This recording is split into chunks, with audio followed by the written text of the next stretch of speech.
practice, we're going to look at side lying relaxation pose.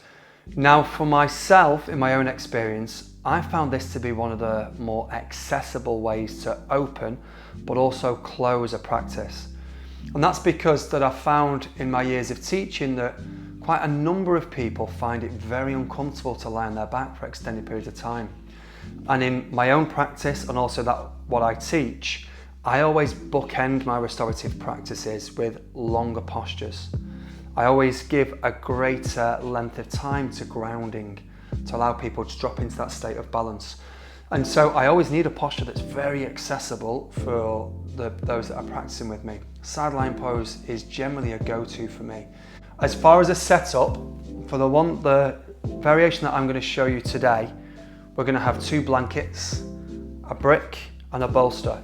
We'll set up the blanket and the brick that's going to form the cushion for the side of the head first.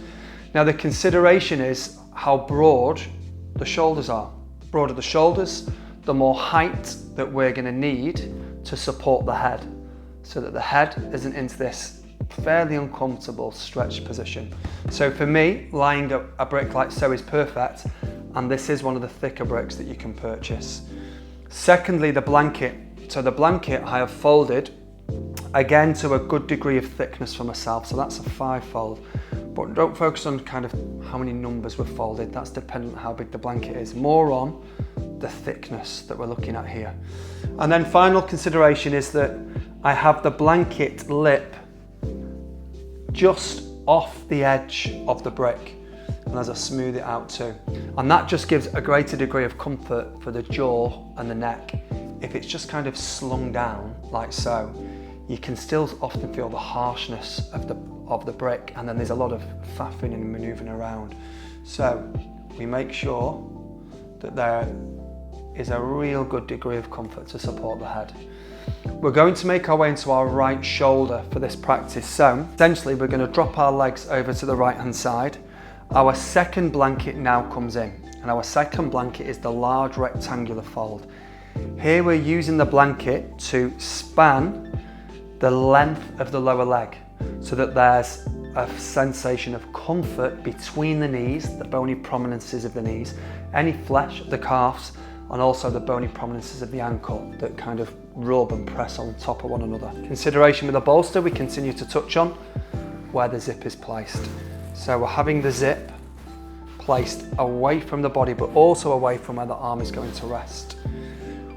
We take a twist to begin with, so we plant both palms down and we gaze down towards the mat. We can feel the real sturdiness in the shoulders then, this again sense of solidity which is important for grounding. And then slowly walking forwards with the eyes open, lowering down to the right forearm first, and then getting nice and comfortable onto the right shoulder, making any adjustments that we feel is necessary with the brick, so that the side of the head can feel fully supported. Again, not having the head hanging off, and you'd be surprised how many times I've actually seen this in practice, but also not just having the top of the head there. So making sure that our head feels fully supported. The shoulders are rounded, so we're bringing the right hand forwards to create a slight doming of the shoulders behind us, just encouraging that right shoulder to draw into as much space in the socket as we can. Finally, the bolster comes in. Again, different ways in which we can use the bolster. For myself, I like the feeling of being weighted down, being held, and I like guiding my students into that too. So where they can be aware that there's this sense of heaviness, but heaviness in a way of being compacted and solid again. So for me, I rest the bolster on top of the arm. I bring the bolster in towards the waist, and then the left arm comes on top. So I get this part hug that I can use as part of my teaching, but also that I can just allow a greater sense of ease, almost passiveness to fully supported and relaxed down.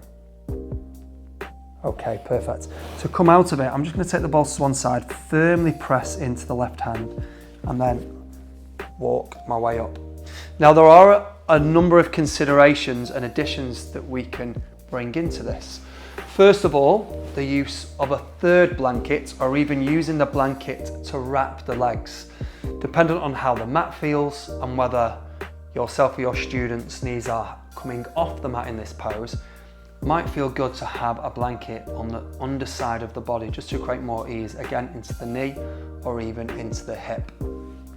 Final thing is an alignment cue really, to notice that the shoulders, particularly the right shoulder that we're lay on, is riding really high towards the ear, and just instructing that there's a bit of wriggle room and movement here to encourage the shoulder to move away from the ear, and then that sense of the shoulders rounding at the back too. So pause the video and I shall see you very soon for our practice.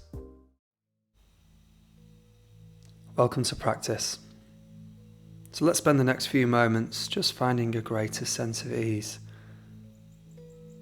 That could include bringing some movement to the shoulders, maybe even relaxing the jaw, stretching the muscles of the face by smiling and pouting or twitching the nose from side to side. And then just allowing those movements to settle down. Feel the weight of the head rest onto the brick, the support of the comfy blanket. And then guiding your awareness to the shoulders, let's encourage the shoulders to have a greater space between themselves and the ears. Just allowing the shoulder blades to roll gently down the spine. And then allowing the shoulder blades to separate so we can feel a curvature of the upper back.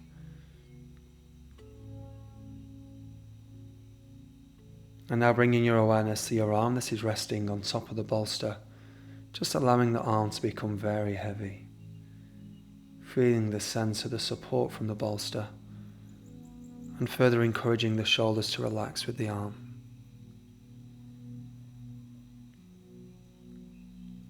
And then now let's begin by drawing your awareness to the breath. This time let's tune into the sides of the body. As you breathe in, notice that the side of your body expands outwardly. You feel the rise of the inhale, this sensation of stretch. And after a brief pause, you just allow yourself to relax through the exhale with a...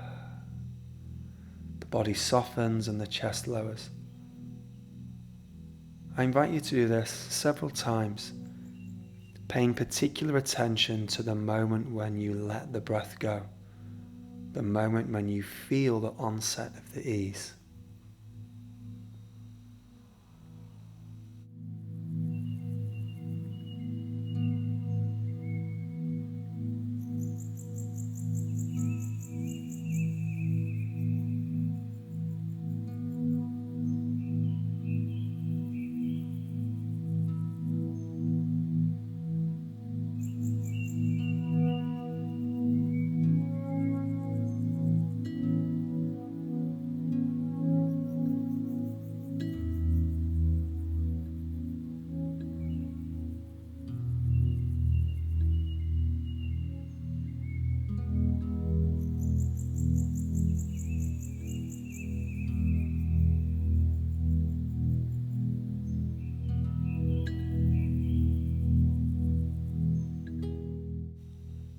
And still continuing with this breath, but I want to offer you greater space, so just allowing you to have a few moments to practice now. As the guidance begins to fade, accept and expect your mind to wander. As always, that's absolutely fine. Just practice the ability to notice when your mind has wandered away from this moment, from this practice. And when it's caught up into the dialogue of your day-to-day life, just calmly and kindly take a breath in and feel the sensation of the inhale once again. And then you pause. And then once again, completely let the breath go. And with it, let the thought go too. Let's give you some space.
Closing the posture, just start to bring your awareness back to the breath. Take deeper inhales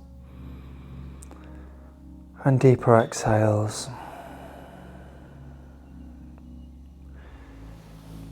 And then let's start to push the bolster forwards, just so we have a little more space in front of us. Bring your left hand down, firmly press it into the mat. Enough so you can feel the sensations of the palms of the hand. And then pressing into the hand, slowly start to turn your body back towards the mat until your right hand arrives with it too.